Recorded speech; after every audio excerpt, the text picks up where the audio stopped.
I am fascinated by the character of Judas.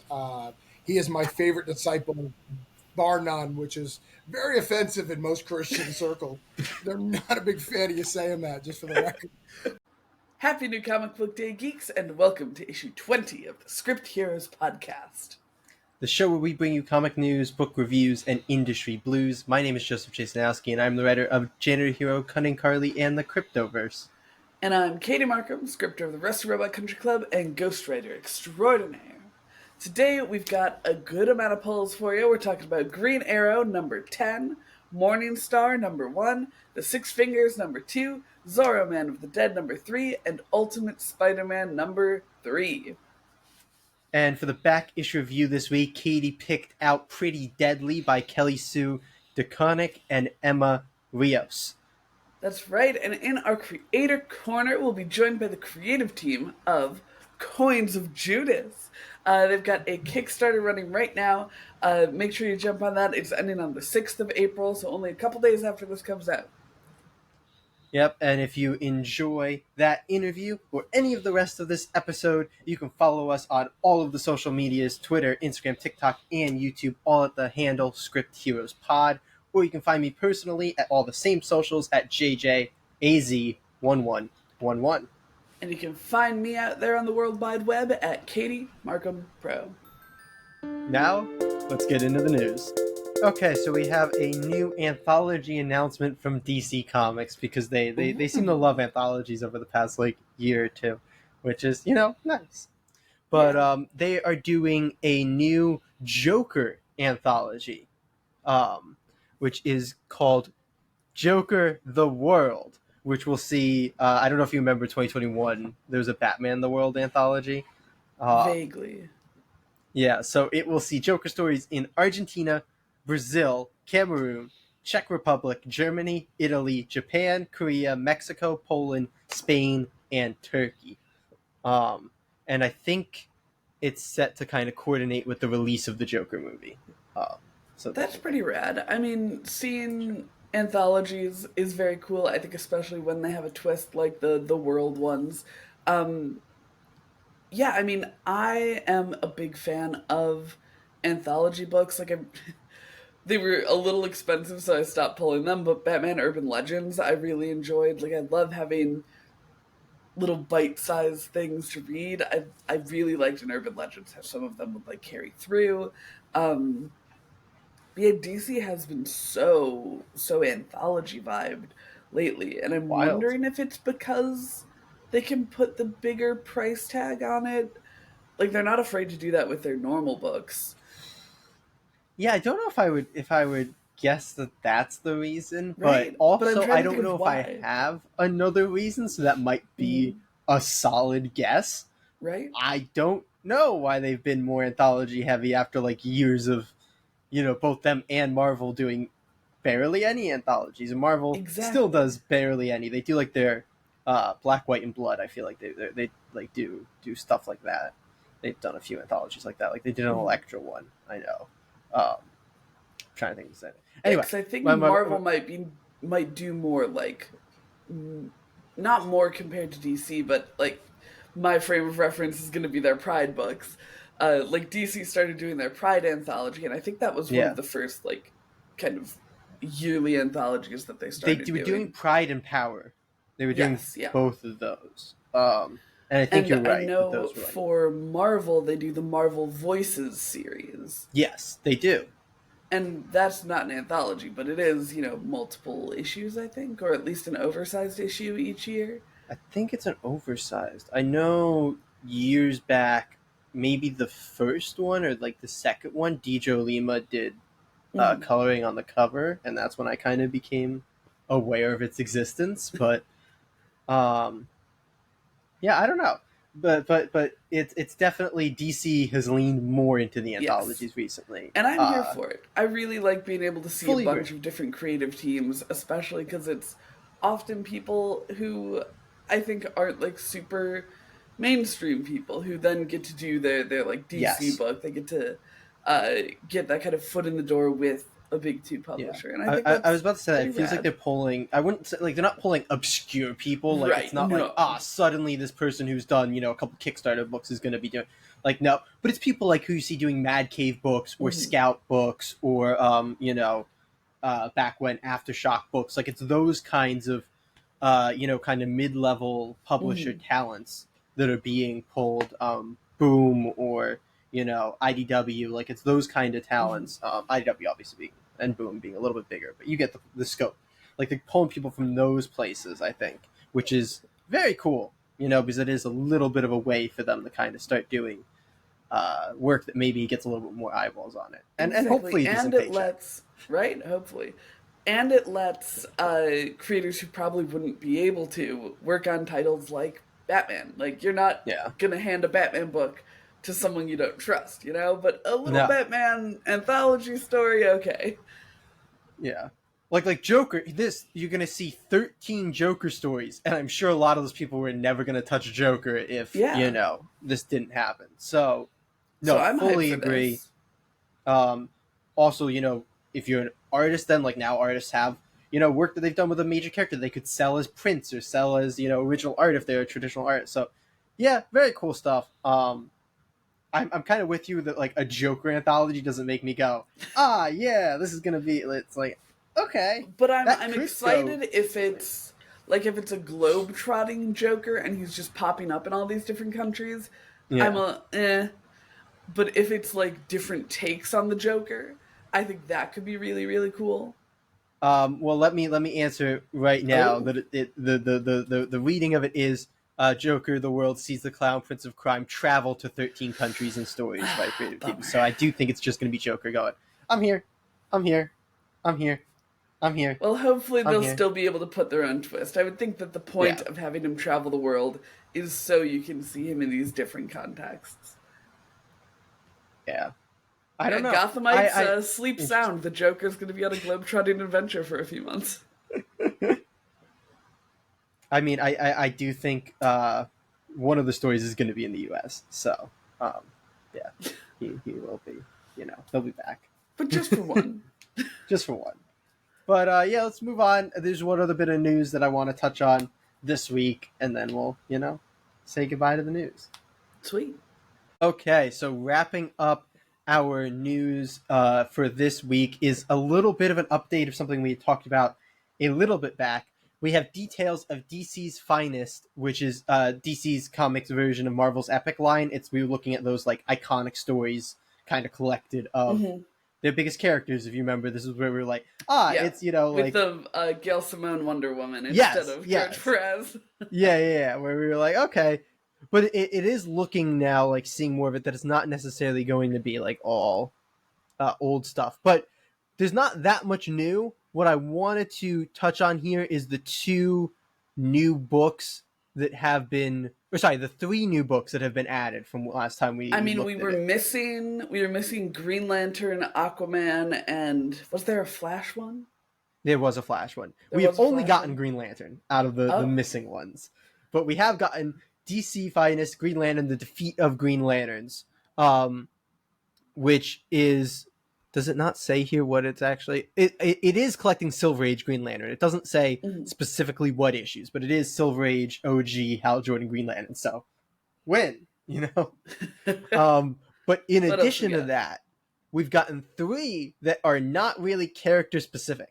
We've gotten DC Finest, Justice League of America, The Bridge Between Earths, That makes um, sense. which is the earliest Justice League stories, like the very Mhm. first Justice League comics. Then we got DC Finest, Legion of Superheroes, which is also the early stories of Legion of Superheroes. So also old stuff. And I then have we literally have never in my life read a Legion of Superheroes book. they were big, but I think once we came around, like nobody really cared about them anymore. I feel like they were big in like the 80s or the Yeah, 90s. Yeah. yeah. And Um, then the first DC Finest events book, oh, 0 Hour. okay. All right. I Interesting suppose. pick. Yeah. Interesting pick, right? Like Which one is would think like a full crisis. or like even Flashpoint. I mean, I guess Flashpoint's been reprinted 1,000 times. Yeah. Here's I'm gonna drop something here that's just like Oh, it sounds a like little he's got a hot something for take. people to know.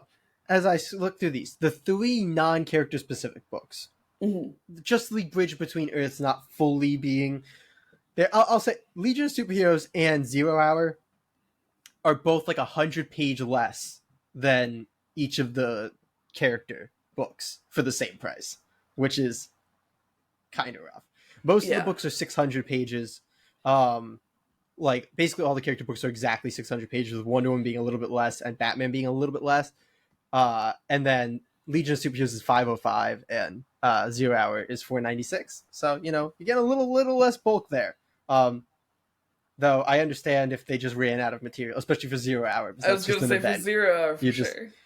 You really can't do much there. But yeah, so, little thing there. Could have knocked down the price, though. That's what you could have done. But, I want the uniform price for this line. Yeah. Whatever. Yeah, though. Cool. Honestly, $40 for 600 pages isn't bad. Not bad at all. It is weird that, like, everything they added on is, like, OG stories of, like, this is the first, like, Green Lantern, and this is the first Legion of Superheroes, and this is the first Justice League. But the initial ones they released are, like, it was the first for Flash and the first for Superman, I believe, and then for like Catwoman, the best of others. Yeah. Like, it's really just, I think, Catwoman, I think, is technically her first solo series. Her first solo the beginning of Catwoman. It is, like, her first thing. So it's really just Wonder Woman and Batman who are sitting there randomly later. I mean, the thing is, Batman, over the, 85 years he's been around, has gone through so much rebranding. It makes sense. I mean, Superman has too. Like, it's not like reading the first Superman story is going to be like, yes, this is my Superman who can't fly and doesn't have heat vision, and like it's the same thing, really. Like, I don't know if it's just because they're so like against anybody seeing Batman murder people, and they're like, we can't do that. I think they're also just very precious with Batman. Like, they want to make sure that Batman's image is untainted.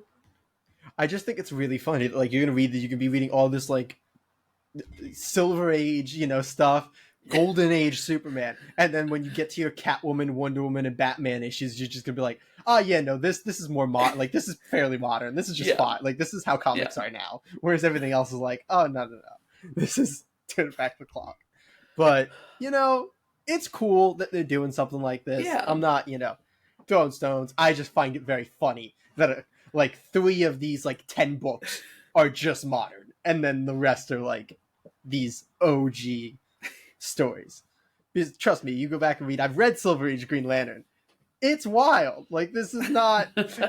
Don't tell me that it's like, that's a good jumping on point for Green Lantern compared to like Batman. We need the Frank Miller run for you to know it's good. It's like, no, you could have done the Jeff Johns Green Lantern run if you wanted to be like, we're doing the best of everybody. But a weird choice for sure, but one that we're go wild, DC, get your bag, girl. Speaking of getting bags, okay, we got bags of comics with our polls this week. All right, I'll give it to you. Let's go over to the pull list. We have 5 polls on our poll list this week. Morningstar, number 1. Green Arrow, number 10.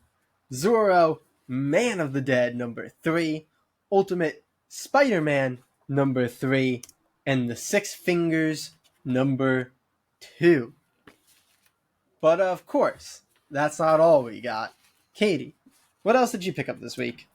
This week, I also, appropriate for later in the episode, when we talk to our pals about Coins of Judas, I grabbed the in-store Coins of Judas option for the first double-sized collected issue. Yeah, so it's got issues 1 and 2. Yeah. Doesn't have the Gambler. That will be releasing when the Kickstarter fulfills, I believe. I think the last issue comes out when the Kickstarter fulfills. So it's like the month before the Kickstarter fulfills, and then the month of the 2 issues. Perfect. I believe. So that's when the Gambler will be available to all. And then I also grabbed Jill and the Killers number 3. Very cool. Jaybird, what'd you get? I got Alan Scott, The Green Lantern, number 5, Conan the Barbarian, number 9, Daredevil 7, The Incredible Hulk 10, and Invasive, number 4. I did remove Invasive from my pull list, and I feel a little bad about it every week. As you should. But do you have any feelings on the order to read this week's books in? I think we should do Green Arrow, Spider-Man, Morningstar, Six Fingers, and the then Six Zorro. Fingers. You want to end with Zorro? Here's the thing. I love Zorro so much. Of course I want to end with Zorro. I don't even think it's unburying the lead. I don't even think it is. The lead. You unburied the lead right there. I unburied the lead last time we talked about Zorro, and I died. Let's go to Green Arrow, number 10. Green Arrow, number 10. Roy Harper is missing. Green Arrow and Connor Hawke investigate what happened to him and what Amanda Waller has done to the rest of the Arrow family, which makes it difficult when they are attacked by surprise agents of Waller. Red Arrow, Red Canary, Arrowette, and Speedy. Writer on this book is, of course, Joshua Williamson. Dark Crisis on Infinite Earths, Superman, The Flash. There are 2 artists, Tom Denerick, Trinity, JLA, Countdown to Final Crisis, and Sean Isaacsy, Fantastic Four, Uncanny Avengers, and Champions. The colorist is Romula Fajaro Jr., and the letterer is Troy Pettery. This issue is very funny for us to reach because me and Katie were looking at the cover of this, and we spent maybe like 20 to 30 minutes trying to figure out who the 4 red arrows I remember were. that now. And by the way, nailed it. So, this was that. It was very fun to come back to this and be like, this is that book that we looked at 4 months ago when it was solicited. So, yeah, I don't know. I found that funny. How did you like totally the issue? Forgot about that. No, but you did nail it when you were doing your little guessing. I did. I am. To start us off, I am concerned. I'm mainly concerned that we're going to have. I think I might just have Beast World PTSD. I'm worried that we're going to lean hard into the Amanda Waller setup, and I'm going to be like, oh, the arc is going to be fine. It's fine. It's just setting up for Trinity of Evil or whatever they called the summer event. Absolute Power. So I'm really worried that it's not gonna that it's gonna sacrifice the story that they're telling now to try to lay the groundwork for the story over the summer. Because this issue was one of my least favorite of Green Arrow for a series that's been working for me pretty well. I agree with you. Yeah, I feel like this was kind of billed as like like it says in the summary, like Roy is missing, and it seems that at least to me, it seemed that the second arc of Green Arrow was going to be kind of a reversal of the first arc, where they were all looking for Ollie, and now we were going to be looking for Roy. And I don't think it's a spoiler to say we find Roy in this issue. I won't give more information on it, but it's issue 2 of the arc, and we've already found Roy. We've already completed the mission. And so now it seems that going forward, it's going to be more dealing with Waller. No! Yeah, I land similarly with you. I feel like my biggest issue with this issue was actually just that it's so much like backpedaling of this is what happened before. Like it feels like so much of Joshua Williams's work on Green Arrow has been here's this kind of Easter egg of this thing, or here's this character from the start. But it felt like he never felt the need to explain it. It was always just like, here's Leanne, here's Roy Thornton. Maybe you get a little bit of the. This felt like we're introducing 4 characters. Each one of them is getting like a whole thing from Oliver explaining who they are and how he knows them. And then we also got a whole thing explaining his backstory with Roy, which is really where it felt unnecessary. I was like, we know who Roy is to Oliver. Like that feels unnecessary. I get explaining these red arrows who maybe not everybody is familiar with because they only appeared here and there and whatever. But then when you add on also the pages of explaining Roy, It was a lot of explaining, a lot of recap Yeah. for an issue that was relatively actionless, which is fine, but we're coming off 2 issues before these that were mostly actionless and kind of set-up-y and one-shotty, and it just feels like we're taking a little bit too much to ramp up. You said this with the last issue. I did not agree yet. Now I'm starting to agree as we hit issue 3 of it. I still think it's good. I think Joshua Williamson knows these characters really well. Yeah. But also because of that, some of the dialogue felt kind of like meta and heavy-handed in this issue, I felt like. So it's enjoyable. It's not as enjoyable as the book was, I think, in the first arc, and I'm just tentative of like, I want us to really start getting in I want it to ramp up. Me too. Yeah. No, I hear that. Do you wanna slap a rating on it? Oh yeah, I'll slap a rating on it. I gave this one a 6.5 out of 10. It's still a good book. Green Arrow is good. It's been good. It's solid. It's a good book, I think, to be reading right now. But this issue was a little bit of a weaker one in the really good series. Yeah. No, twinsies. I also gave it a 6.5. And I don't think either one of us would give it a fullest rec. No. There's better issues to jump on this series on. I feel like I would even just go buy the trade of the first arc, which I'm sure is out at this point, or probably coming out soon. So I'd do that. Or that onomatopoeia one shot. Yeah. Like there's better places, I think. In this issue, and we'll let you know when another good issue to jump on comes. So yes. But now it's time to go over to Marvel. It's Spider-Man time. The ultimate version. The ultimate version, you're right. Ultimate Spider-Man number 3. Peter Parker's new life gets even more complicated. Spider-Man sizes up the new hero, Green Goblin, and they team up to fight a new supervillain. Secrets about the corporations running North America are revealed, and you'll never guess who discovers Spider-Man's secret identity. The writer here is Jonathan Hickman of Avengers, Fantastic Four, and X-Men. The artist is Marco Cicchetto of Daredevil, Old Man Hawkeye, and The Punisher. The colorist is Matt Wilson, and the letterer is Corey Petit. Jay, we have been enjoying Ultimate Spider-Man. Yes. Does that persist in number 3? It does, but the first thing I want to say here is, man, am I glad I didn't read that summary before I read this book. Right? Like, damn, I was not going to tell people that Green Goblin and Spider-Man teamed up. I thought that was one of the cool things that happens out of nowhere. I thought so too. So, fuck you, Marvel, for that summary. Whoever did that summary, points off. But I thought this was a really cool issue. I mean, I guess the cover kind of shows it too, but I did not pay enough attention to that. My cover shows Peter Parker doing laundry. So that's something. But yeah, this book just feels like so well structured. I feel like, I don't know if that's a weird way to put it, but like that's how I felt with the series. I'm just like, this is kind of how I like comic books to be. Like, it just feels so easy every month to pick up and remember where you were, and the story moves forward, but you also get something kind of nice within that issue, but you're excited for the next issue. Like, this is let me go back and fix what I said. This is so well structured for a monthly comic book. Yes. Like, this is an ideal monthly comic book in my mind. Like, this is how I want my monthly book to be delivered. I think there's a good amount of just quick, easy recap at the beginning that gets you right into it again, and then you get right into, let's move the plot forward, let's do cool stuff. I think I'm not going to fully hit on this because it was kind of left open-ended by the summary. I think the issue ender is kind of god tier. Like, right? Loved it.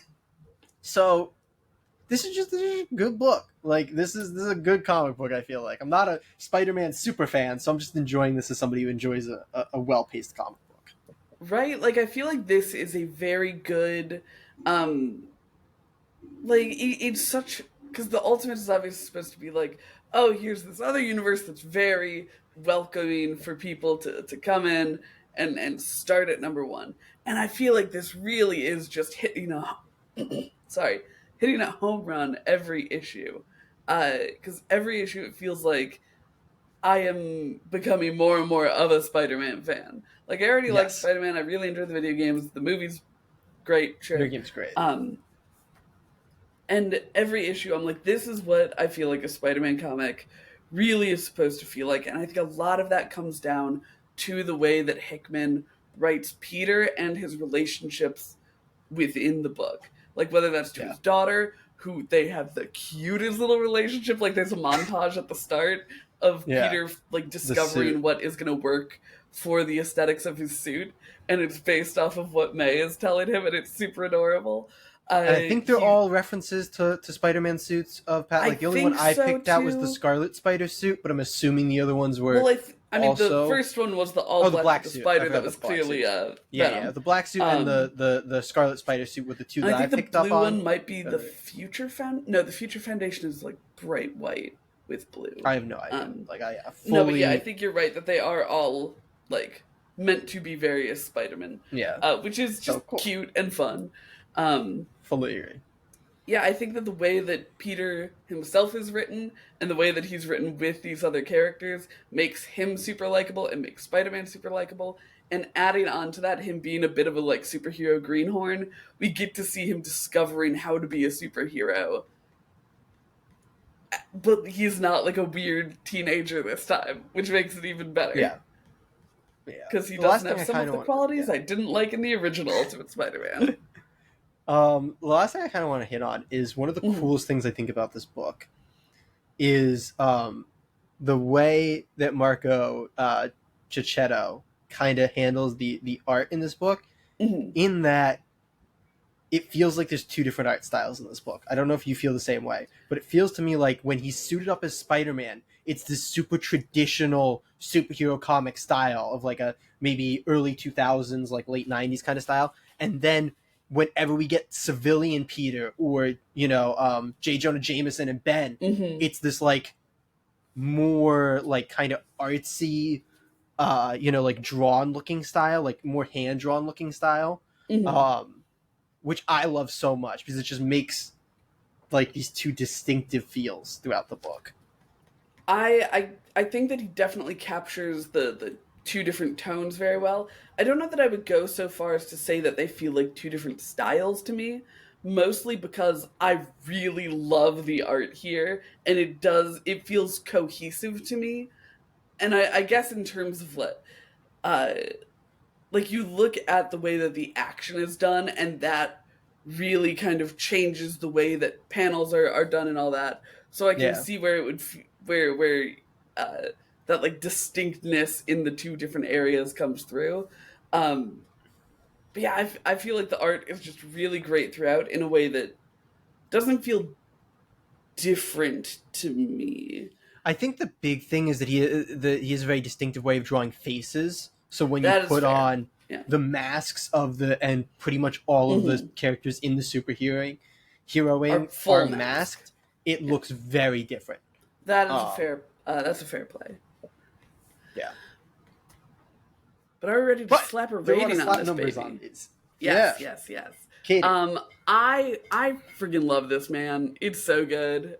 I think this issue in particular, I don't know if you remember my complaint with issue 1 was that there wasn't enough Spider-Man, and then I'm like, there's like a good more Spider-Man, and there's even more Spider-Man in this one. It literally just keeps getting better and better for me. I'm gonna slap an 8.5 on this issue. I like this issue so much. Okay. Yeah, I'm not too far off from you there. I don't think this was my favorite issue. I thought issue 2 was just so freaking good, and the way that it kind of did a single issue arc and built things forward. That's not an indictment of this issue. It's just why the last issue was higher for me. I give this an 8 out of 10. Really good issue. Really enjoyed it. Question of whether or not you should pull this issue. There's a good amount of recap at the beginning. 2. Yeah. I'm gonna say I would pull this one. I think you can jump on here if you want. That's fair. I suppose you can, and it does have that nice Marvel thing where they give like an actual paragraph blurb to catch you up. Yeah. Screw it. I'll call it a pull list rec too. Why not? That makes it an official pull list rec. But we're going very long on this review, so let's hop over. So this episode isn't 10,000 years long. To Morningstar. Yes, over to Morningstar. Morningstar number 1, 1956, Kutemi National Forest, Montana. When smoke jumper Nathan Garrett perishes in a raging wildfire, his surviving family's hopes and happiness turn to ashes. Now 1 year following Nathan's death, wife and mother of 2, Jolene Garrett, takes her crumbling family to the Morningstar Lookout, seeking solace through closure to scatter her husband's remains. But something far beyond the reach of their wildest imaginations awaits the Garrett family in the Montana wilderness, something more powerful than their anguish and torment, something that transcends space and time. No telephones, no electricity, no transportation, no escape. We got a writer duo on this book of Tim Daniel and David Andre. They've worked on books like End After End and Denizen together. The artist is Marco Finnegan, who's worked on 007 and Night People. The colorist is Jason Wordy, and the letterer is Justin Birch.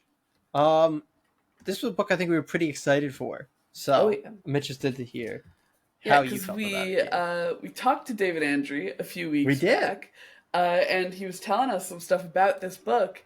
And I think one of the things that he hit on that I really felt with it was the kind of immersion into the book. They took a lot of care to use a very different page quality than a normal just glossy book. They set it up in a way that is supposed to feel like a book from that time, from the 60s, 50s, 70s, that era ish. Yeah, 50s, 60s, I think. Yeah. And you can really see a lot of the intentionality in making that happen in the book. Story-wise, it's very gripping conceptually. Like, I'm super excited to see where it's going. I do think maybe we were a bit slow to get it rolling in this issue. There are a lot of really big, beautiful panels, but that does mean that the book kind of moves quickly under you. And by the time we get to the end, I kind of feel like we just didn't get quite enough of a the hook didn't quite set, if that makes sense. I get what you're saying. I don't know if I don't disagree, but I don't know if I'm as focused on. I don't know if that makes sense, but that's how I'm going to go with. I will just hard agree with everything you said regarding the vibe and the art.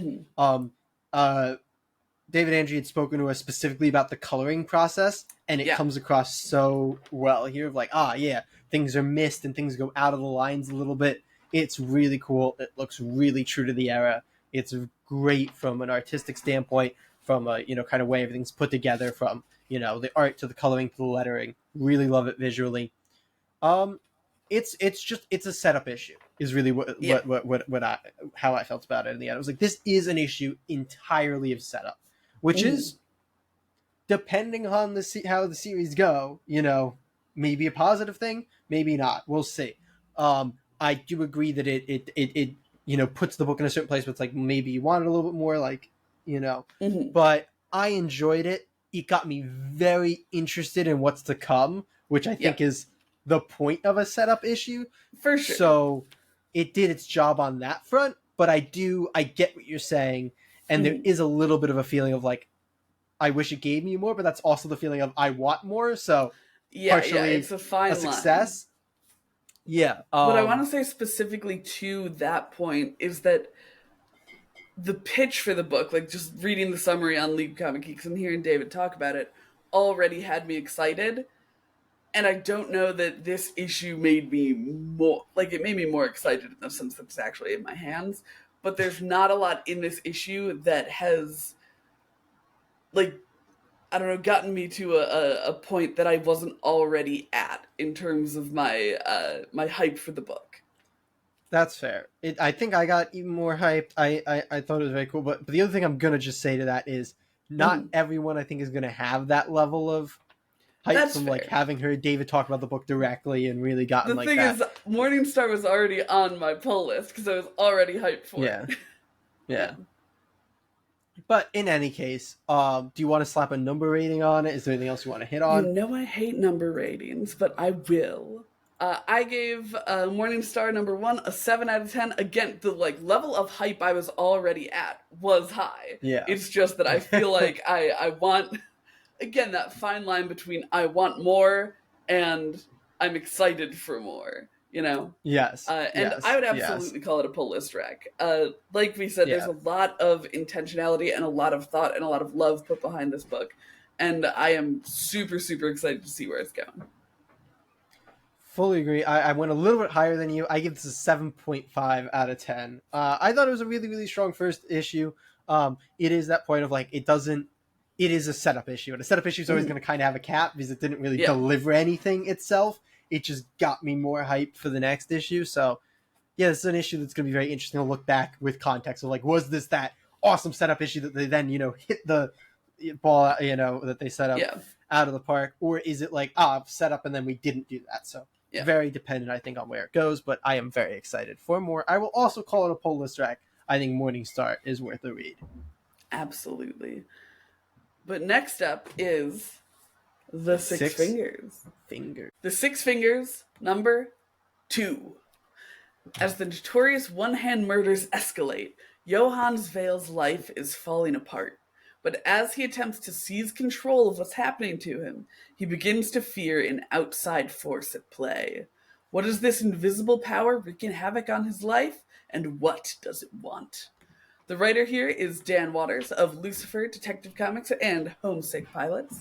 The artist is Sumit Kumar of Justice League, Man-Bat, and These Savage Shores. The colorist is Lee Luridge, and the letterer is Aditya Bidikar. Jay, you went nutso for the Six Fingers number 1. I did. Do you think this lived up to the first issue? I don't think it was quite as good as the first issue, but that's a high bar. Mainly because I don't think as much like character personality came across in this issue. I felt like, but I think that we did some really cool things, plot wise and story wise in this issue. I have a feeling that they set up like a clock thing of like, if you see a clock ticking, like that's how you know you're not in a dream. You're Which awake. is funny because the clock thing I always heard was if you checked the clock, looked away, and checked the clock again, it would have a different time in a dream. I have never been told heard the anything ticking about thing. clocks and dreams. Well, Katie, that's your fault. But Sorry, I I thought didn't that know was a night cool thing. terrors. And to me, it's about like trying to figure out how to lucid dream. Anyway, Anyway. what was I saying? Oh yeah, I have a feeling the clock thing is going to be important. I am leaning every issue. I'm leaning more and more into the fact that this like Matrix thing might be kind of real or something along those lines because it's getting more and more off the rails and I don't mean off the rails in like a bad way. I feel more and more weird shit is happening that's making me go like, I think that might be right. And whoever figured that out after like the one issue, I like, good on you, mate. But it's really starting to kind of feel like that. And I feel like the clock thing's going to be important. It's going to be like the the top and the But, and I find myself kind of out of left field, super fucking interested in Johann's father's mining accident. Like, they do some good groundwork for that in this one, where it's like, oh yeah, he was, buried in this mine, and then he appears to Johann's in a dream and gives him this arrowhead, and then the arrowhead is really there. And I am just so psyched to see what's going on with that, because it very much gives like they dug too far. They dug out of the simulation or something. And I am so psyched about that. I think that this issue specifically does such a good job of bringing us on a journey with Johann's, where like we think maybe we have a solution and then it's not that, and we think we're getting somewhere, but we're back to square one. And it's just really cool. I think that it's a super well, I'm gonna steal your word and say super well structured mystery, where you get so many clues.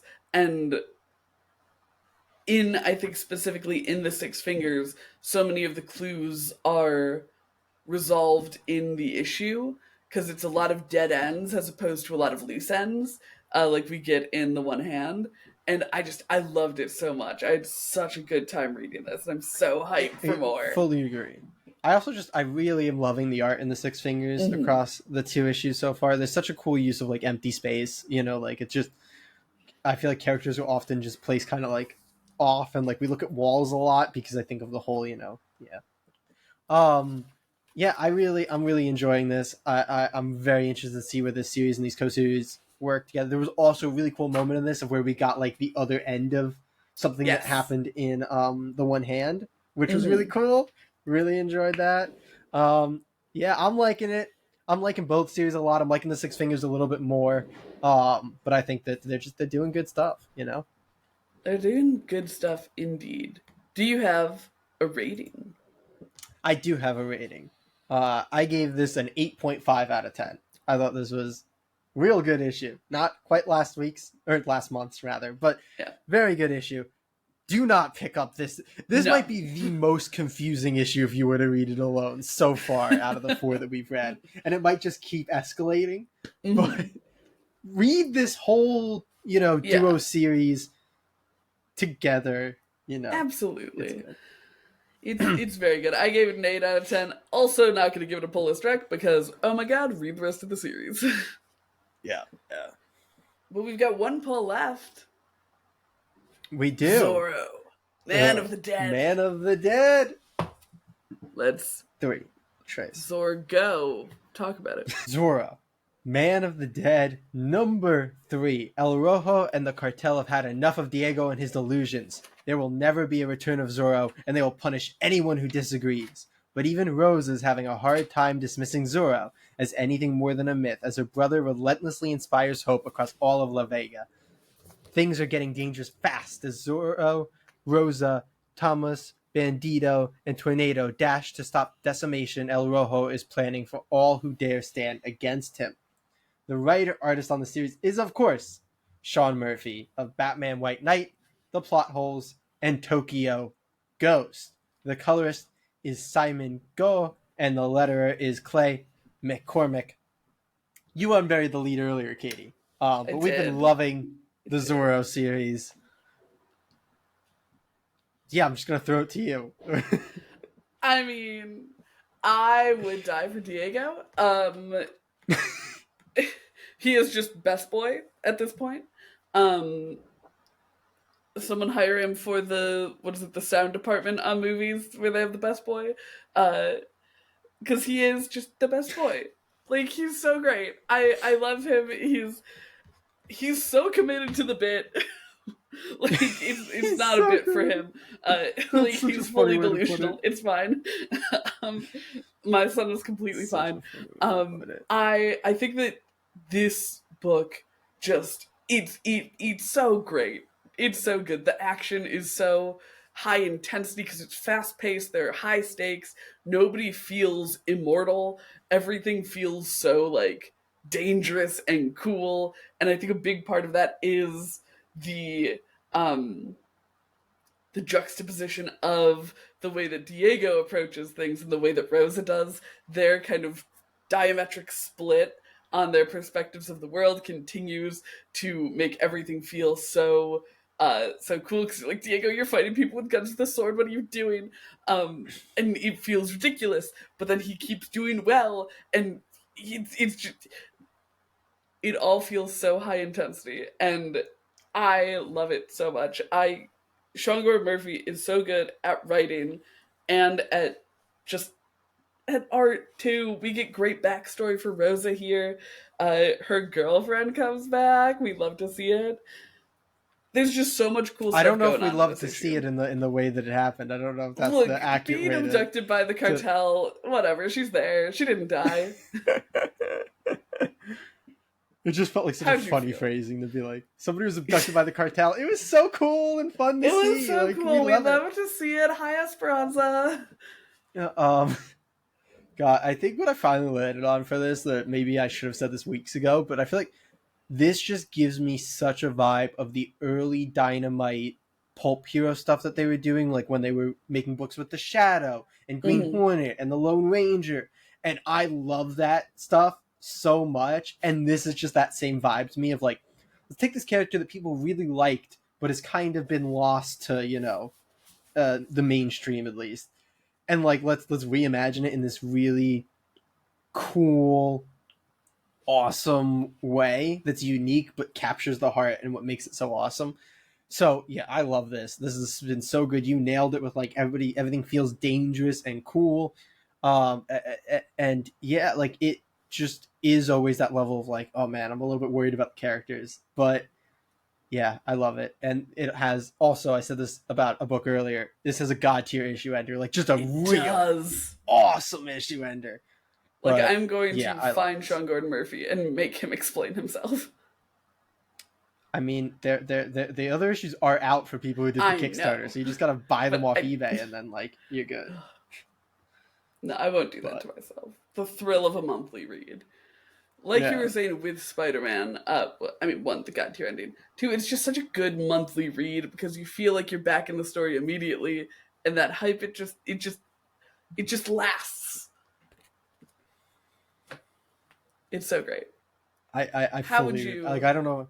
It's so good. It's so engaging. Every page is exciting and interesting. So good. How would you rate this issue? I gave this one a 9 out of 10. I'm still up there with, like, this is really, really good. I'm really loving this. This book's great. One of the best books we're reading right now. Yeah, I love this. Yeah, I'm hitting I it don't know with if a I called this one a 9.5. full respect, though. You know, That is fair. Issue 3 of a like cohesive story, not the best place to jump in.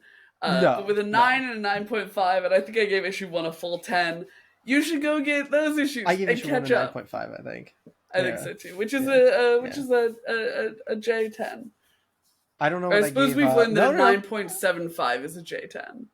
No, but you see, this is the reason that I do that, because things will keep getting closer to 10, but nothing will ever hit 10, so that you can see things that are, you know. I'm sorry, you're going to do like a 9.8 if something's better than whatever TMNT? I have to figure out what's actually in between 9.75 and 10, and that'll be whatever the next thing that's better than that is, and we'll keep while going. he does some math, the rest of us can go over to the back issue review to talk about Pretty Deadly. Alright gang, here we are. For the back issue review this week, we are going to be talking about Pretty Deadly. Death's daughter rides the wind on a horse made of smoke, and her face bears the skull marks of her father. Her tale of retribution is as beautifully lush as it is unflinchingly savage, as we follow her on her quest, and follow her prey, a young girl named Sissy and her adopted father figure, Fox, as they attempt to outrun not one, but 2 aspects of death. The creative team on this book is writer Kelly Sue DeConnick, who has done Bitch Planet, Aquaman, Captain Marvel, Avengers Assemble. The artist here is Emma Royce. She's done Doctor Strange and Osborn. The letterer is Clayton Cowles, and the colorist is Jordi Belair. Now, Jay, this is a book we were both going in blind for. It's a trade that's been sitting on my shelf for a while. How do we feel about it? This is such an interesting book to talk about, because it is a wild book. Is I guess a wild book. where I'll start. Wild West, if you will. Wild West, if you will. I also, like, because I did read the summary before reading this one, which I don't usually do.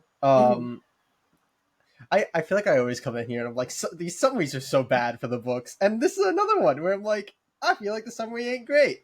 It's because we follow the prey much more than we follow the character that it spends its time, you know, explaining. Yeah. Awesome concept, by the way. Like, great concept for that character, very cool. But then you come into the book and you're not really getting it, so that's like a slight thing for the summary. So just wanted to throw that out there. To start, and I should amend the summry is just those first 2 sentences. I added in the rest to give our listeners a bit of I thought the rest wasn't there. Okay. I was a little bit like, oh man, I didn't think that they even mentioned the characters who we actually follow. They I was did like, not, which is very weird. Yeah. Yeah, I was like, so that was a little bit weird to me. But in any case, what I found very interesting about this book is, by the time I got to the end of it the first time through, which I'll say, I kind of read this and then went back and kind of re-skim read it. I did too. Because I got to the end and I kind of went, I don't really know what the fuck I just read, but I think it was really good. So I kind of went back and started looking. I was like, especially because I feel like it throws a lot of characters in here. I feel like this is... I'm sorry, I'm so scared because there's so much to say about this book, which I think is a testament to it. And I literally went and I started looking at analyses and reading summaries and stuff, because, like, it's a book that feels like it has a lot to it to look into and too deep. I feel like this book suffers a little bit from miniseries-itis in the fact that I feel like this would be a better book if it wasn't a miniseries. Obviously, now it's went longer. I think they've done 3 volumes or something like that. They did. I think there's 10 issues total, and I I think there's believe it another was book. I think Bill. there's Oh, 10 issues maybe. of this, and then there's one with like a subtitle. That's 5. Like I think there's Gotcha, been 3 gotcha. 5-issue arcs. Anyway, so I think a little bit. And also I think because of that, I was a little annoyed at the framing device of these animals telling the story, because I'm like, it's cool, but you're wasting pages that could be telling me about these characters that you keep throwing at me that I don't know what they are. The biggest offenders on that list were Johnny and Sarah. Yep. Those were 2 characters where I was like, I don't know what you're doing, but then you end up being important to the climax, and I'm like, Yeah. I want to know. Let me give some quick context. Yeah. So throw some context. Johnny is a vagabond of sorts, a criminal in the West of sorts, who is conscripted by a raven who talks, who I is don't also think you're a character. fully right about that. I'm pretty sure he's like some sort of a god or like extra, like he's some sort of special thing. Oh, yes, you're right, because he is able to proceed when Sarah is not. Yeah, so he's some sort of extra. That's the thing. You never find out what he is, and I'm hoping you do in the future issues. But it does leave you a little bit confused. He is something because he knew about this binder, which I did not realize even on my reread until reading other analysis, that the binder, you're supposed to figure out when they're telling the story that the binder is the contract between Fox and Death. I never picked up on that. I wish that they used a different word, because I'm like, this must be some Old West slang. Because I also didn't catch on that it was the contract. I think that like you're saying with the cast bloat. Oh, sorry, just to finish context, this lad is chilling with them. He sets into motion the plot by letting Sissy steal this binder, which she then ends up destroying. And Sarah is a medium of sorts. She can see the dead. Yeah, she can see the dead. Yeah, that's what I got. But neither of those things, just like with Johnny, that isn't really explained or made obvious. Because there's something about this, it bills itself as being supernatural a la Sandman, which I don't think is incorrect, but I think that it does a really rough job with the very blurred lines between the supernatural and the real. Agreed. And I don't think it's by design. I don't think that it's I think that it is just confusing sometimes in terms of what's supposed to be these supernatural elements and what's more literal or more grounded. I want to hit on 2 things you said there. It is billed as a Sandman thing, and I don't think that's a poor comparison. But I think the big thing is Sandman had so much space to breathe. Yeah. And like one issue of Sandman would be like a fifth of one of these issues. You know, so you get so much time to look, and they would tell you everything about the character that's being introduced, and you would really like, it might be confusing in because the language is similar in that sense of. And I feel like I think something that works against this is it's like everything is a little bit confusing, like the narration style's a little bit confusing. The art at times, the art's gorgeous, by the way. It is, gorgeous. But I do definitely want to lay on. Get confusing at times, and then the story itself, because it is trying to. Like, I don't think all of it's intentional, but there are certain things that it's trying to confuse you on. So then that issue 3 reveal, which, by the way, issue 3 is the best issue. That reveal sequence is awesome, where you figure out that Fox is the Mason and all that. Fantastic. Issue 3's love issue 3. Think it's God tier. But then you come out of that, and like the thing is, coming out of that, I was then like, okay, now you just have to tell us who Johnny is, what the binder is, and once we get those reveals, this is going to be one of the best series I've ever read in my life, and it's going to be awesome. And then we had read 2 more issues, and that never came, and I was like, oh, right, okay. So I feel like that's where I'm with this series, where like I want this to be one of my favorite comics of all time because it's so cool, and I love the ideas, and Ginny's such a cool origin character. Right? Like, the art's gorgeous. I want to love this a lot. I like this. I think this is good. I think the creative team's very talented, but it is confusing. Yes. And I think a lot of that is because, as you mentioned, there's a bit the big reveal is that Fox is Mason, who is kind of the instigator of all of the bad stuff that's happening right now. He locked up the mother of Ginny, and then she kind of wanted to die, and then Death fell in love with her and then let her die, and now she's, basically Persephone in Greek myths, like Death's, kind of wife thing. Yeah.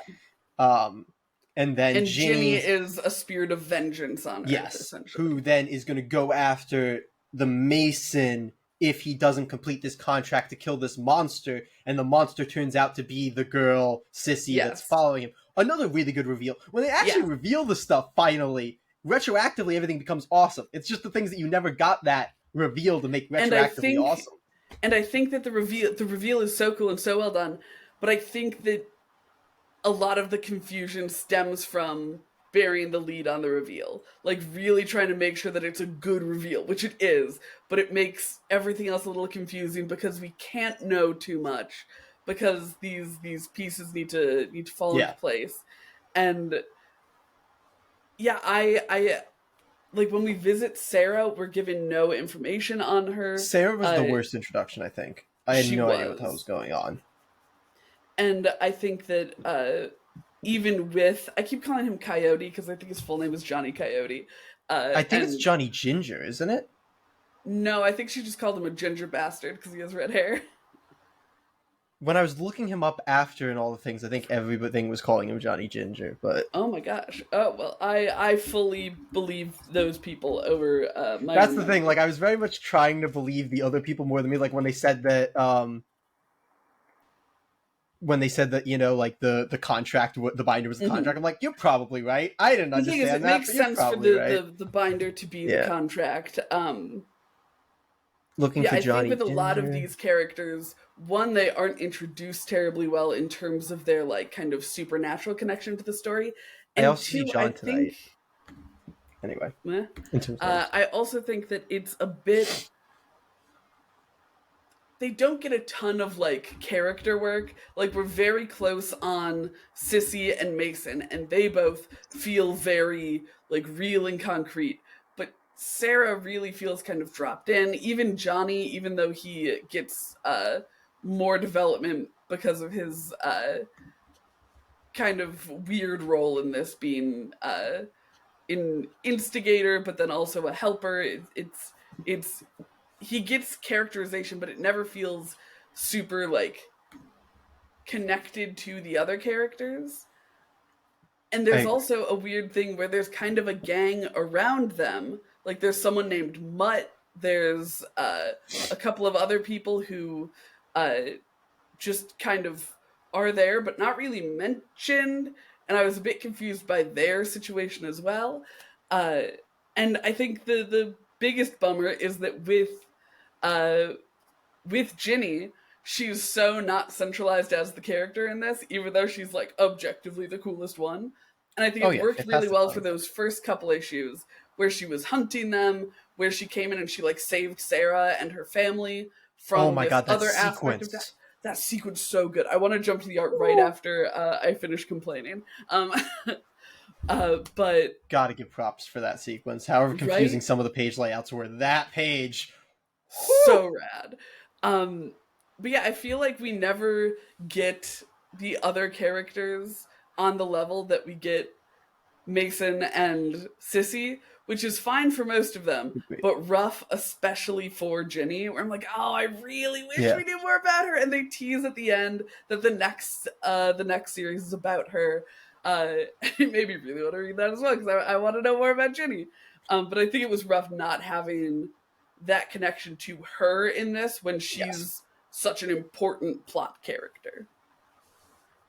But to pivot to the art. Yes. Oh my god. Every single combat sequence in this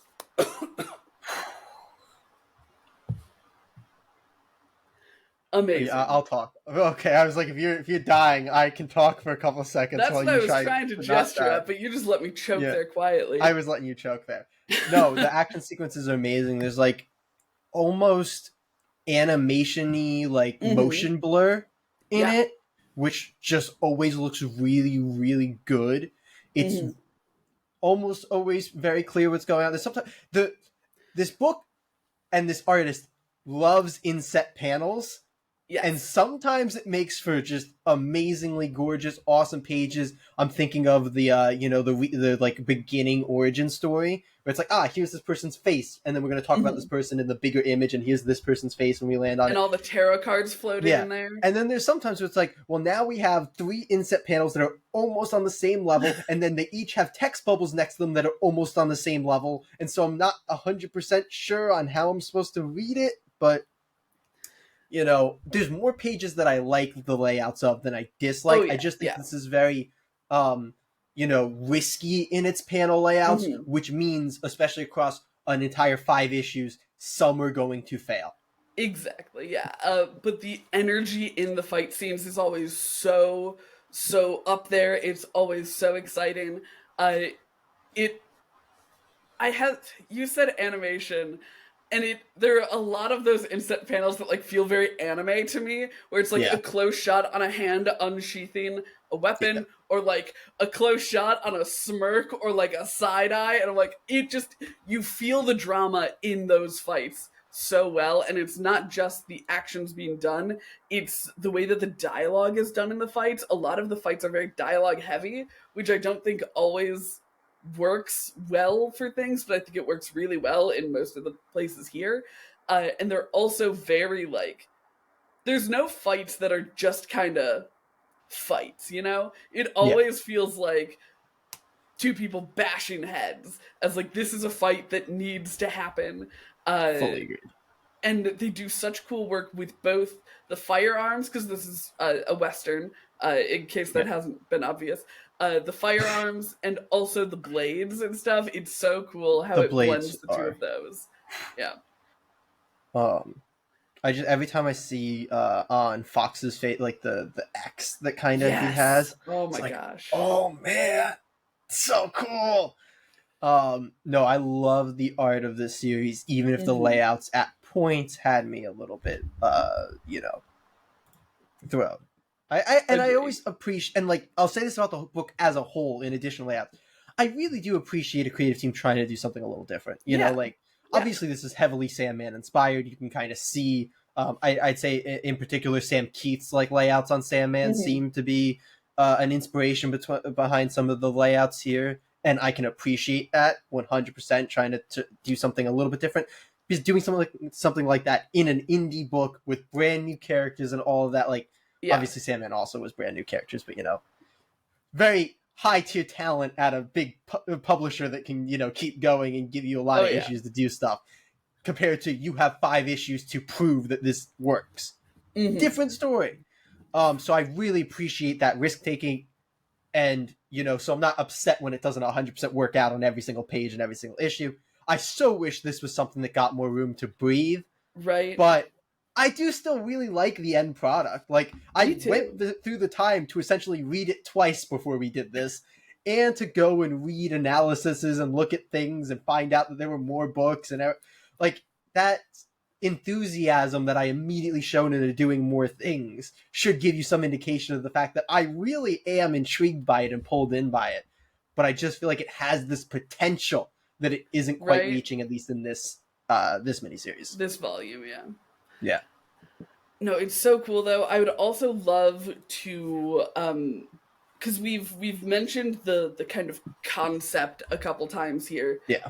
The idea of this book is so rad, with like there's this cycle of death. Another thing that I don't think we've actually brought up yet, Sissy is special, and she's this monster that was created because she is next in line to become death in like the cycles of death renewal. Which spoiler alert, she becomes at the end of the book.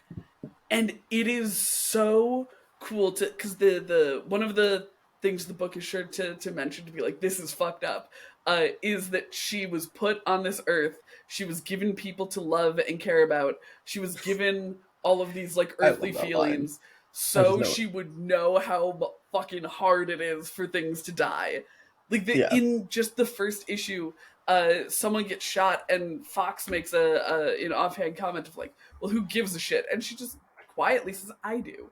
And looking back on that, knowing that she becomes death is so wild.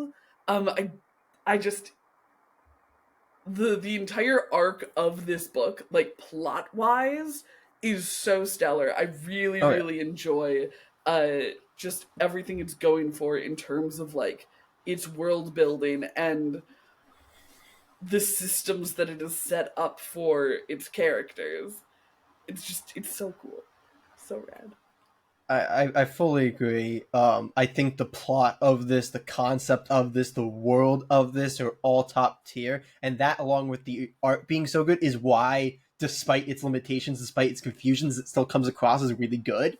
Right? Because once you're through it and you're thinking about it and you're talking about it and you're discussing it, it's like, oh, there's really cool stuff here to talk about and to discuss and all of that. So yeah, I fully agree on that front. I think that because of I'll say that I think it's very ambitious, which is why Yes. then it kind of has its situations Mhm. where it's like, you are introducing a ton of stuff and it's not all being explained. It's like because you Yeah. have all this stuff to introduce and it all fits together in interesting and unique ways. But yeah, I don't want any of this to come across that I didn't enjoy it. I'm just a little Oh bit yeah.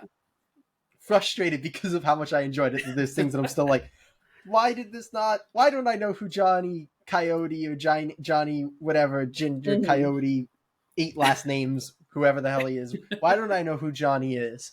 Why don't I know how Sarah actually connects to everything, you Yeah. know?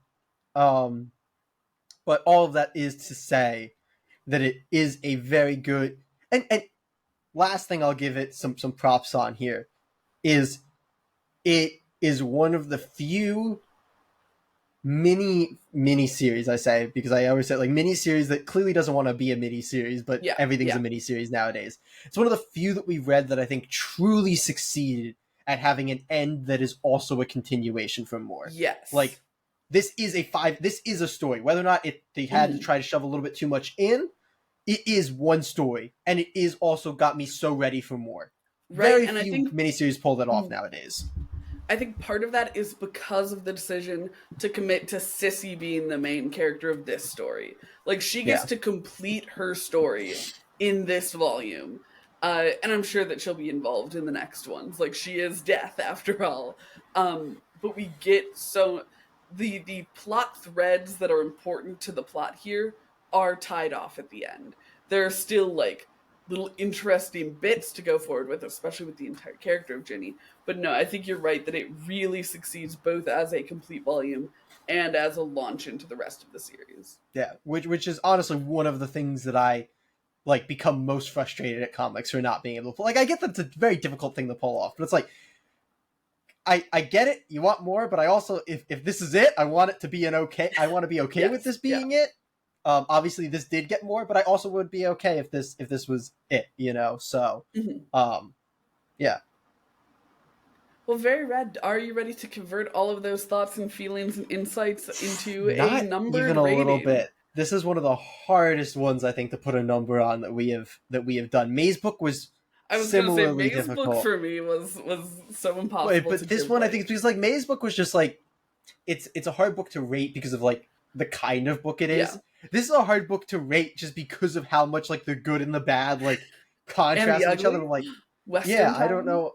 Like I don't know how much to land on Just like because I really there's no enjoyed it, but ugly. also it has very obvious limitations that come Right. across and like, especially like it feels extra vindicated that like if we came on here and you were like, no, it was all super clear, Joseph, what the hell are you talking about? I would have been like, oh, okay, my bad. Yeah. But because we kind of both land on that, it's like okay, where am I? And I'm stalling right now. If you've not I know you are. realized Tell you that what, that's what happened, I will bite the bullet and you'll go start. first. Okay, okay, I'll okay. start. I like this book so much. I think that the art is absolutely gorgeous. Again, I love the plot. I love the arcs. The characters are where it fell a little short for me. I think conceptually they're great, but on the page it was really only Fox and Sissy who really, a little bit Johnny, who really made me like them as characters. Whether or not that's a Yeah, approve or disapprove liking. Um, and I think that the fact that a lot of it was confusing and unclear, both in the writing and the art, really does knock it quite a bit for me. I yeah. landed on a 6 out of 10. Okay.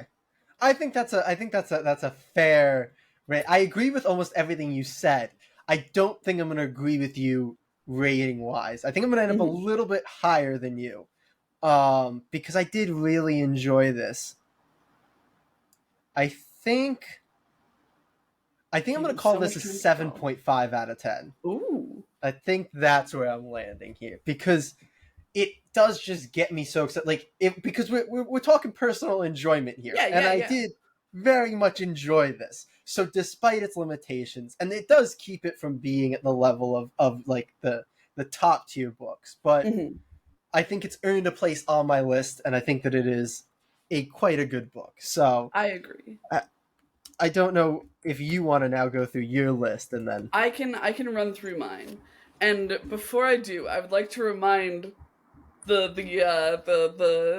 keen-eared listener that number ratings are stupid, and my list does not always reflect whatever number ratings I give, because number ratings are made up and dumb. I've just seen what's going to be bumped off of yours, and I am shocked. I am too, but it felt right.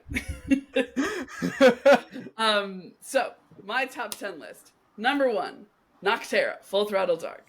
Number 2, The New Teen Titans, Volume 1. Number 3, Above Snakes. Oh my god, do I love Westerns? I suppose we'll find out.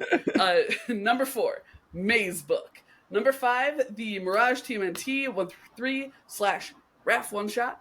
Number 6, Batman and Robin Volume 1. Number 7, Chicken Devil, Under Pressure. I'm going to slot this in here at number 8, so that's pretty deadly. Number 9 is going to be World's Finest, Batman and Superman, The Devil Neza. And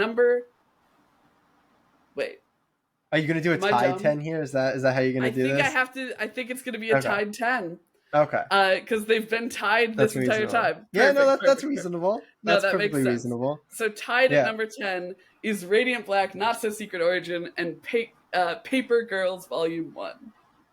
Yeah, you would put it into the 11, which is usually where we put the thing that we're knocking off. So it's like, you're knocking off Radiant Black, Paper Girls? I was like, that's wild. It's because I just hit enter, so it automatically made that 11. Gotcha, all right, Jaybird, what's your vibe? Yes.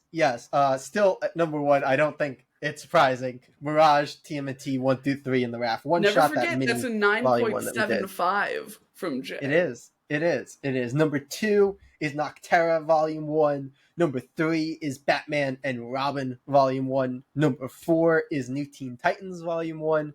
Number 5 is Maze Book.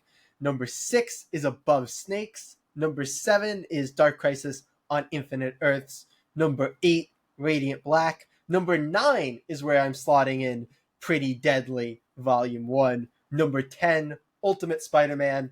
And getting knocked off the list this week is going to be King Spawn Volume 1. It had a couple weeks on the list, but it has unfortunately been usurped. Sent to hell, if you will. Sent to hell. All right, well, that is going to be it for the back issue review for this week. We have a wonderful guest on the pod this week. Jaybird, who are we joined by? Trying to remember actually what this week. Oh, we're joined by our Coins of Judas team this week. That's right.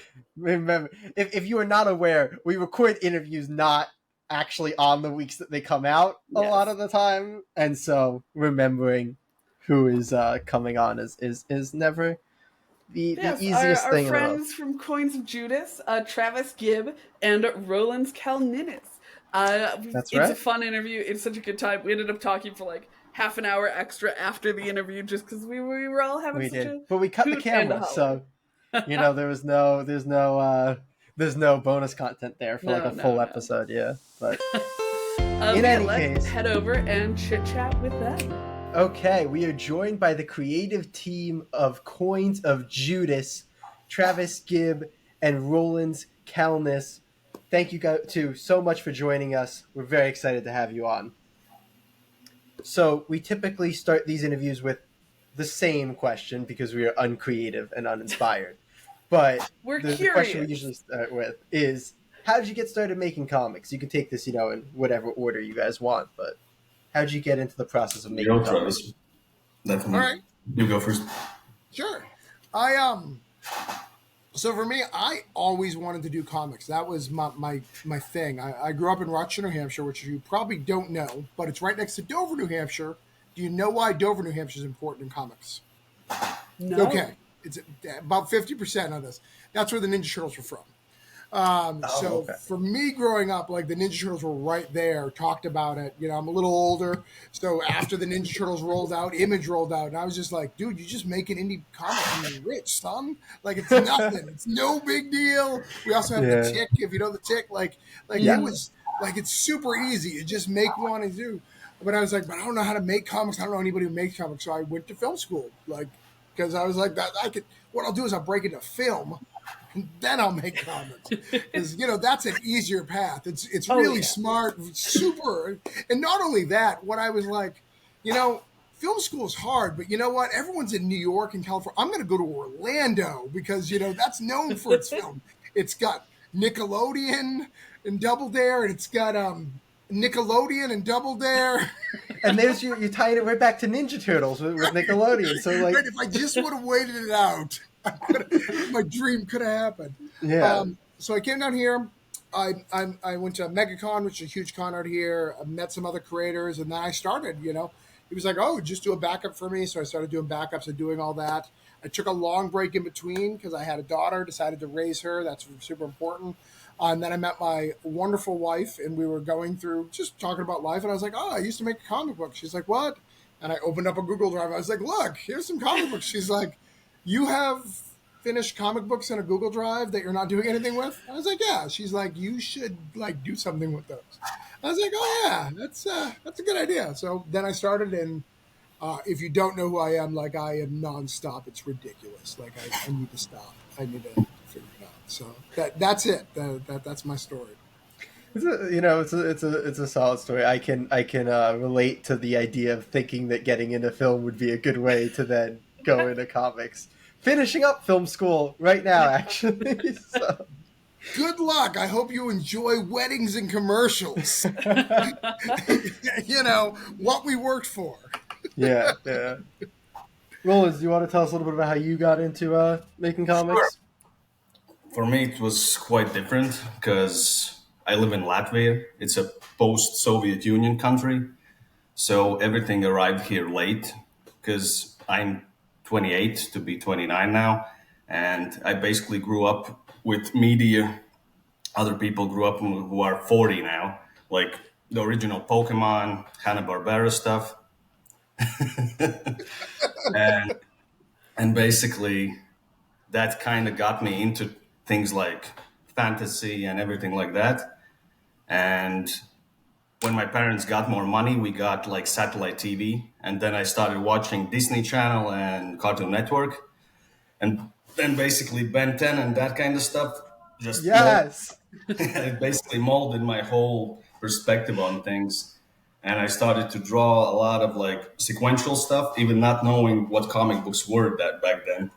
And I got lucky enough to move to the UK for a bit to work a really shitty job for my brother. And I got enough money to actually go on eBay and buy some comic books. I think the first thing I actually held in my hand physically was The Ultimatum by Finch and Loeb. Yeah. And basically that clicked it. I was 16 at the time, that I wanted to know how these things are made. And then I attended the shitty art school for like 3 years, waste of fucking time. And it's like, I don't know, like 3 schools in the whole fucking world actually are good for art to actually go into the business side of it. But I was lucky enough to get out of the art school and become an apprentice to a professional artist, a traditional professional artist, but at least he taught me like the basic fundamentals, like literally drawing a straight line, circles, shading, that kind of stuff. And then I quit for like a couple of years because nobody's parents actually want to support an artist's dream in a way. So I'm an electrician by profession. But I always kept it in my mind that I wanted to do art. So I still did it, finished school. Then I said, fuck it, I'm going to go and be a waiter. and on the side do comic books. Hell yeah. And after that, I took a huge leap of faith, basically sacrificing everything that I had in the capital of Latvia, moved back home, rented a small apartment, and started doing comics full time. And luckily enough, I got enough jobs to do so. And then I moved from comics to video games, like indie stuff. And after that, I decided to get into tattooing. This is actually one of my tattoo studios, because otherwise I wouldn't be able to speak this loudly because it's fucking 4 in the morning. And Thank you for coming on at 4 a.m. That is awesome of you. yeah, if we had like the original time, your time 10 in the morning, Yeah, would be perfect because it would be like 4 in the afternoon for me. We could have done that if I was aware. that is my fault. First, I thought like I fucked up because I actually took a nap and I woke up and like, was it in the fucking evening or in the morning? But yeah, after like opening these studios, I never stopped doing comics, but it was kind of in the back burner. And now with coins and other projects, I went back because that is ultimately what I want to do, like full time, like I used to do, because I was a full time freelancer for like 5 years. But yeah, that's basically it. No, that's so rad. You're actually the second artist we spoke to recently who also has done a lot of work with tattooing. Jonathan Barvecchia from Bear Pirate Viking. I actually watched that interview. Yeah, Did you? he also worked That's in a awesome. tattoo shop. I think that it must breed badass art. Because the art on Coins of Judas is so rad. We see it first from Tyler Carpenter, then you take up with Gambler. It's so cool. It's so bad. It's so energetic. That issue is much better than the first one. Well, we're it very was excited to see number 2. it was a really new style for me because I always did like more realism type of stuff, and when the transition happened, I was like a month or two into the new style, so it was going through the growing pains basically. Well, I Well, think the final product came out really well, so worked out.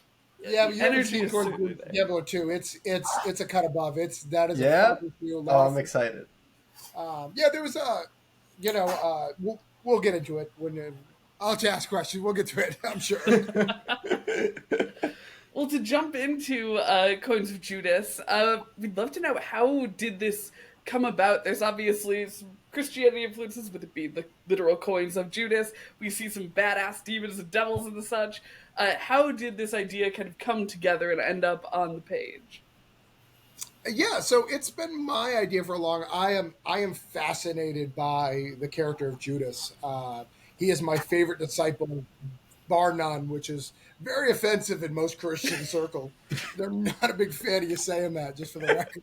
But like the way I look at it, like the dude got to eat at the table. Like he made it to the end. Like he's there and he's welcome at the table. Like if you really believe in Christianity, that's the shit, right? That's just, you can get to the last moment. Like that should be your idol, in my opinion. Like so I always had this fascination with that and the coins and how he had the remorse right after.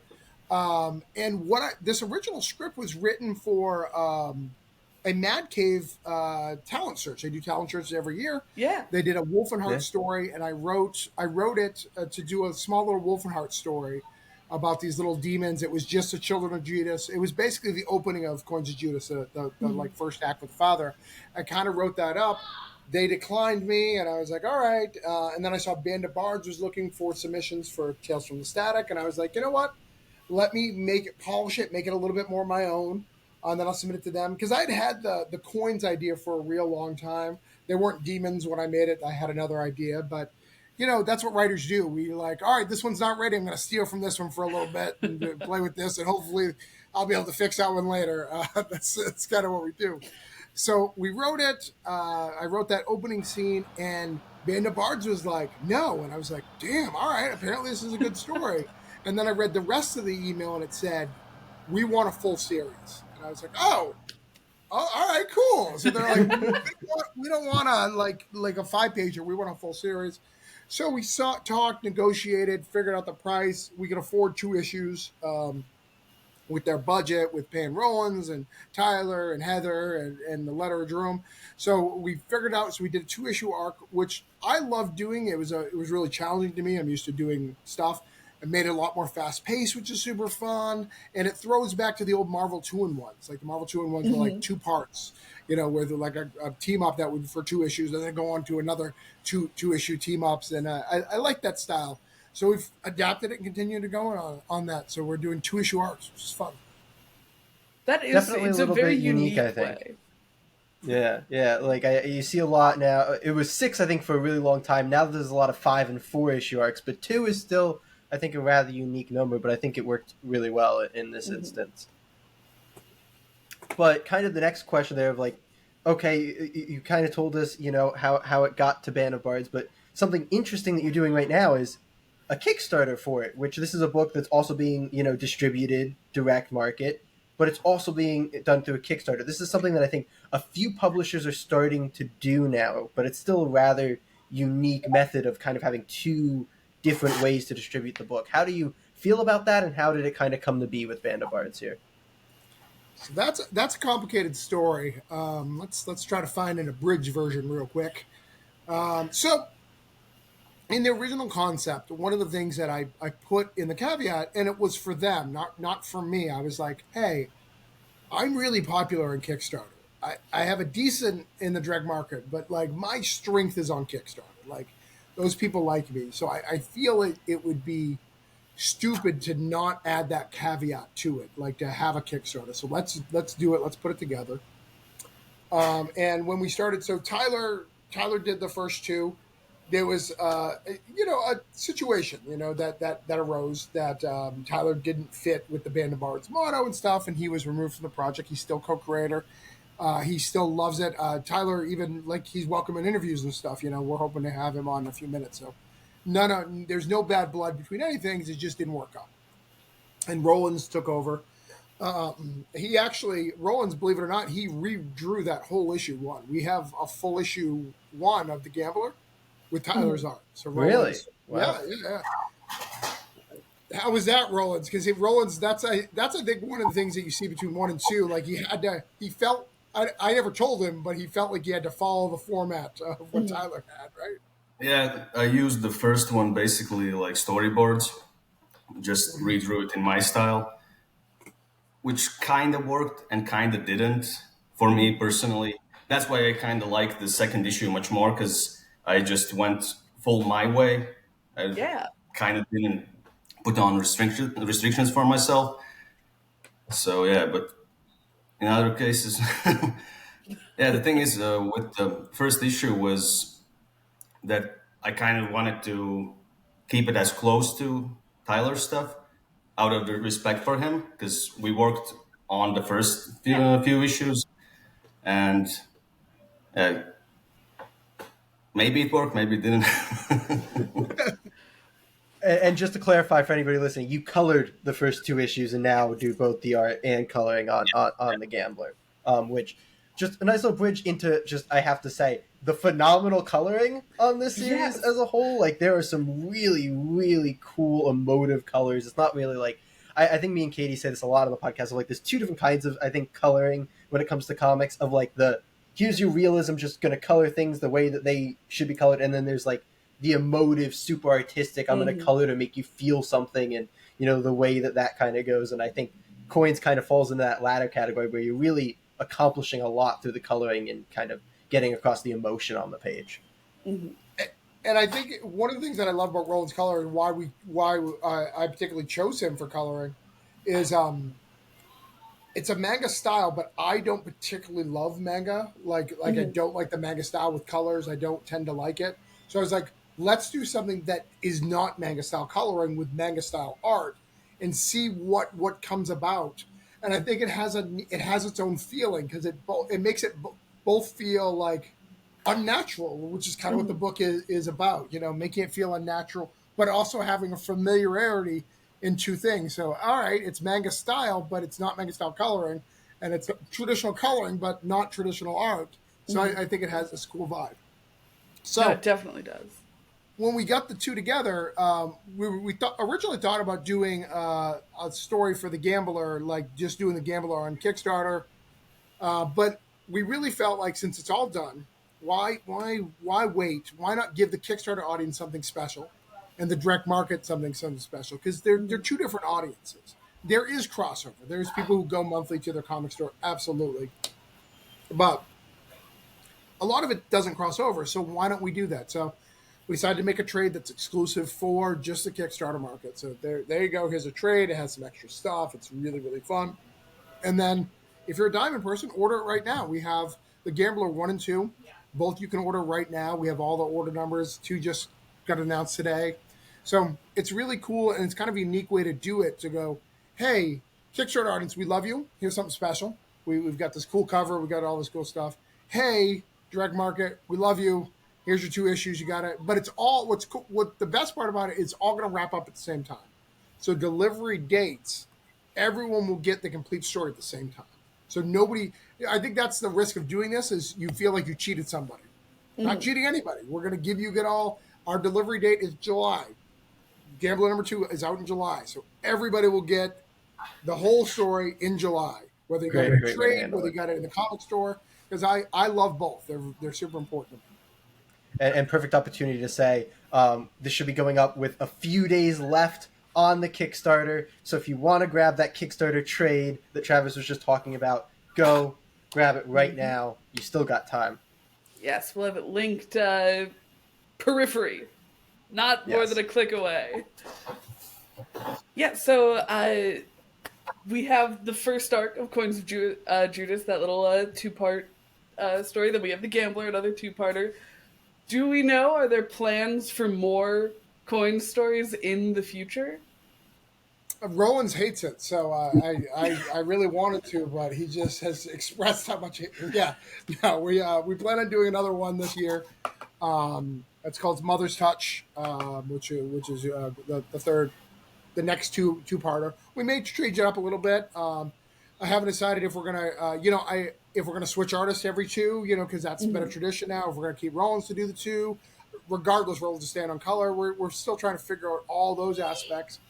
That decision was super easy until he did the Gambler 2. You haven't seen those pages, Roland's fighting for his thing because we don't have enough projects together. Roland, I have a project that we're coming out together later on this year. It's a 6-page original graphic novel. He just recently messaged me and said, "Hey, you want to do this thing?" So who knows? It's going to be a lot of stuff with our partnership. I think we're that's awesome. I think we vibe together. I think Roland's really fits in our team at Orange Cone and doing stuff. And we love, I think Coins of Judas is fun. Like it's I have no book like it. It's, kind of like a John Wick movie. In fact, the second part of the Gambler is a John Wick movie, like in comic book form. It is super fun. If you look at the Kickstarter, we have starting from floor 1 all the way up to 12. I applaud Rolands to be able to draw it because I'm not sure I explained it. I see Grayson in the background. Very, very modern Nightwing. They've been doing a lot of the long spreads lately. Yes. If you don't know, for a long time, Nightwing was the only DC character I would read. Like I was a Marvel zombie, and then everyone kept harassing me. I was like, I'll read Nightwing. Why? A man of taste. I'm not reading Batman. I'm not reading your Superman. I'm going to read Nightwing, and that's it. So I own Chuck Dixon's Nightwing is all I own for DC. Just read that. Wouldn't read any crossovers. And then eventually, they get you over time. You're speaking Katie's language though with the just Nightwing. Katie and I could do a whole podcast about Nightwing. I got the whole thing. We could do it. We'll do it. Full episode just about Bruno Redondo's innovative art. It'll be perfect. I'm excited. Yeah, but we copied it a little bit. Rolands did a version of it in this issue because I love it so much. I love the innovation of it. I'm so psyched to see that. It's really cool. It's on the Kickstarter page. We have the thing on the Kickstarter page. Oh, sweet, yeah. Super cool. Awesome. But so kind of speaking of the, we've touched on the Kickstarter, we've told about, but if for any of our listeners, if you wanted to kind of sell them on going and, backing the Kickstarter or ordering the books coming out in stores, what is like your elevator or your quick pitch for people to want to get Coins of Judas? First, we got to get rid of this term elevator pitch. How many times you walk up to somebody in an elevator and go, "Look, I only got you for one level. Let me hit you up." Who was it? Was it Nick who called it like the walking down the hall pitch or something like that? It was either like Nick or Dakota who did that, but I do think that works a little bit better. It's more of your like comic table, selling it at your booth table. Yeah. It's your cutting it into a short form vertical video format pitch. Right. Coins of Judas is about 30 pieces silver that Judas dropped. Those spawn 30 demons. And there's a bunch of groups and orders and organizations that are trying to get these 30 pieces of silver, sanctify them. Why? Who knows? But there's a big war going on. It's been going on for a long time. But we are following on the Westergaard family. They're a brother and sister team. The sister just got out of prison. She is not happy about her life. She's kind of angsty, and they are demon hunters, and they're a lot of fun. It's an action-packed kind of John Wick meets John Constantine. It's a lot of fun, kind of supernatural. I actually consider, when people ask me, this is my superhero story. Everyone's like, when are you going to write your superhero? This is my superhero story. Yeah. I just decided to do Ghost Rider instead of like Batman and Superman. Like hell yeah. No, I think that is an effective pitch and absolutely has our support behind it. We're both super psyched. I think we both did the trade option for the Kickstarter. We did, yes. Very excited to see that fulfilled. But we are, I think, winding down to the end of our wonderful interview here of this nice creator corner. Thank you so much to Rolands and to Travis for joining us today. It was great to have both of you on. It's been awesome to hear from you. Yeah, and Rolands, thank you again for coming on an interview at 4 a.m. because I cannot express enough gratitude to you for being willing to do that. No problem. The real question is: are you going back to bed after? Is this your day? Are you up? I mean, you said you're gym now because it's basically 5 minutes away. Oh my gosh! So probably gonna do that because I'm hooked on energy drinks now. And I think you said you're in Lavaria, so you have to go worship Dr. Doom, right? So that's what you got to do next. That's where you said you're from, right? Yeah. You have your Magneto shrine. I have my Doom shrine. You have a Doom shrine. All right. Yes, I have my Magneto shrine. Here. I'll bring you guys to the Magneto shrine. Yes, please do. All right. We'll start at the top. Oh my goodness. And then we'll keep going. Oh man. And then we'll keep going. We got the shrine. He has really shown up your Nightwing shrine, Katie. Oh not gonna lie. I swear I have more Nightwing things. If I was in my my home, I'm in my apartment by my college right now. I have a Green Lantern shrine that is quite nice, but don't have access here. I don't have much nice stuff here. Just my blank white wall. To be fair to Katie, that there's not a lot of Nightwing stuff. Like they don't make a lot. It's mostly action figures. They have a couple statues, but it's mostly. It was such a pain to find this boy. Like Japanese, essentially like samurai Nightwing statue, which is like one of the coolest things I've ever seen. But it's like a $1,300 statue. It's like no. Well, is Katie a real fan or not? Like that's what we got. Right? Oh God, that's the kind of. That's what you should use your stimulus check on Nightwing, not on Katie. Oh my for those unaware, I used my stimulus check on a $1,300 Last Ronin statue because I am very responsible with money. Hearing that doesn't stress me out. Yeah, you need it. It's fine. Those things, that is stuff that stresses me out. Like I have a budget. Like at a certain budget, I'm just like, do I really need that? Like, where are you going? I don't do anything like that now. Those are comic book pages. I view those as how much of a comic could I make by spending you can ask Katie. I told Katie like literally the last time we talked about this where I was like, I was very dumb at the time and I was like, it's free money, stimulus, whatever. And I told Katie now that my mind is just like, I could have made a comic with that. Like, what am I doing? Well, plenty of opportunities coming up. Don't forget to back the Kickstarter or add Coins of Judas to your pull lists. That is going to be... Yes, you know what? Why not? They're different experiences.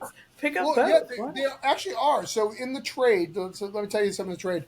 Rolands and he's waiting on the script. Rolands, to answer your question that I avoided today, I don't have the script yet, but you will get it within 24 hours. Because you woke up at 4, I can give you 24 hours. There is a 4-page story that's exclusive to the trade. Would you like a spoiler of it? I'll happily. Absolutely. Yeah. If you're willing to, we'll take it. It is called the Clauses. So in this universe, we do the Coins of Judas. So around Christmas time, these demons seem to get a little more upset. So there is a group of assassin cults called the Clauses who dress up like Santa Clauses, who are assassins who they have no interest in capturing the coins. They just make sure that children are safe during the Christmas months. That's awesome. Rolands is going to do some assassin Santa Clauses, and I'm super excited. Hell yeah! So that is going to be our 4-page story. The other thing is we're going to do like a Marvel Universe guide of the demons. Have little pictures of the demons with like a guide of where they came from. Because one of the things I didn't say earlier is each of the coins, the demon that it spawns represents the worst thing you can buy with money. I personally think money's evil. Like, I don't know why we decided to have it. You should be able to have your last Ronin without spending your life savings. I don't think we need it. So that's what each of these 30 pieces are, the worst possible thing you can buy. So we tell the origin story of what was bought with each of these coins. Because there's this neat thing. I've got to go into this. I know you're trying to wrap up, but Rolands is up at 4 a.m, so I feel like we've got to go. We got to go. Make it worth his time. One of the things that I learned when I started researching this is the early Jewish people were so the Pharisees were so like in tune with being Jewish was so important that when they got money in, they would sanctify it to make sure that it was used properly and gone through the Hebrew ways. And however, if they had to do something unsavory or something that they didn't feel was right to pay for it, they would unsanctify it. And that is the coolest thing in the world. I was like, wait a minute, you make a coin unsanctified. You're like, no, this is. We know this is dirty money. We can't be giving them huge money. Like, this is a sinning coin. Bring this up. No, you can have this kind, and that is the coolest thing in the world. And I was like, oh, that's super important. That's the best thing in the world. So these are unsanctifying coins that are out there because of all the horrible things that they spent. No, I am super psyched about the little like who's who in the Marvel universe for these. Yeah, demons. I love that stuff. What was it? Mad Cave did it for Battle Cats, and I was so happy about that. I love books that do that in the trades. Great stuff. I think it's important. I think it's a good spot for it. I hate it when it's in the back of an issue and you've got 15 pages for some reason, and now you got like 5 pages. No, like give me a thing. Mm-hmm. And I would even like it modernly. I wish they would do it more, just kind of giving you a little information, where we get information, but the characters don't. Like, I'm sure Katie said, Heartless, I want to know as much as I can. Right. Right? I know we're coming towards the end, but I would love to have some insight over stuff. Maybe it's spoil it for me, but it'd be so much fun. Here's the thing. Spoilers just, they let you understand things early. It's great. Katie's take on the spoilers. Eventually, when you watch it, you'll be spoiled anyways. There's no way to watch something without being spoiled. Exactly. I mean, you're not wrong. You're a little wrong, but you're not wrong. But guys, thank you so much for coming on. Yes, thank you again. We absolutely loved reading Coins of Judas. We're so excited to see even more of it coming, especially with all the hype you've given to number 2 of The Gambler. Absolutely, just can't wait. But yeah, that's gonna, I think, bring us to a conclusion on this interview. Thank you guys again. What a great interview that was with Travis and Rollins. Thank you to both again so much for joining us. Yeah, so remember, Coins of Judas is out in shops now, the first 2 issues, and that Kickstarter should still be going. 3 days. Yeah, 3 days You should have left. like 3 days. Yeah, so get on it right now. Right now. Now. Do it. Open up the tab. I already did, man. We're good. I think we got there. Okay, scared them. Yeah. And if you haven't, I know. But of course, we have plenty more content coming. As always, including this weekend a deep dive into the first 2 volumes of The Walking Dead. That's Finally right. doing it. I have never read a Walking Dead book before, and now I will have.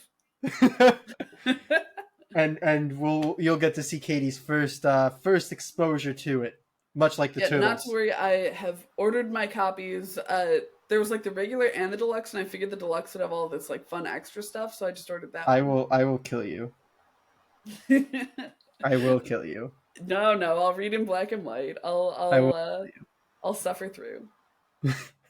Like I will end you. He just keeps repeating it. It's terrifying. Yeah. But of course we will have our regular old episode coming at you. That we will. Next what are we pulling, Wednesday. Katie? We are pulling Deadpool #1. There's a new series. We are pulling Rook Exodus #1. If you all tuned in for our Ghost Machine review of all those books, that was one that we were both very excited for. So we're excited to jump into that series. We've also got The One Hand #3, and speaking of The Walking Dead, Void Rivals #8. Man, kind of stacked the list there. Right? Very exciting. We'll also be doing a back issue review. Jaybird, what are we talking about? Yes. So, this was one that I was actually kind of upset I've forgotten about the last couple times. But then we went back to do the second part of the DC Rebirth video. I see. And so, now I have decided that we will be doing the first volume of Cyborg from Rebirth. Because we both love the first issue, or the one-shot issue, just so much that we had to jump into it. So this volume is written by John Semper Jr., and it's got a couple artists across the different issues, including Paul Pelletier, Will Conrad, and Timothy Green II. So, very exciting. Hell yeah. Or rather, booyah. Yeah, you really missed an opportunity there. I did. My bad. But... no, it's okay. I didn't think of that. That's super rad. I'm very excited to jump into that and it'll be fun. See what else we got going on for us next week. Yeah. But be sure to check out, other stuff on our channel and subscribe if you want more videos like this one. And as always, we'll see you next week. Comic Geeks.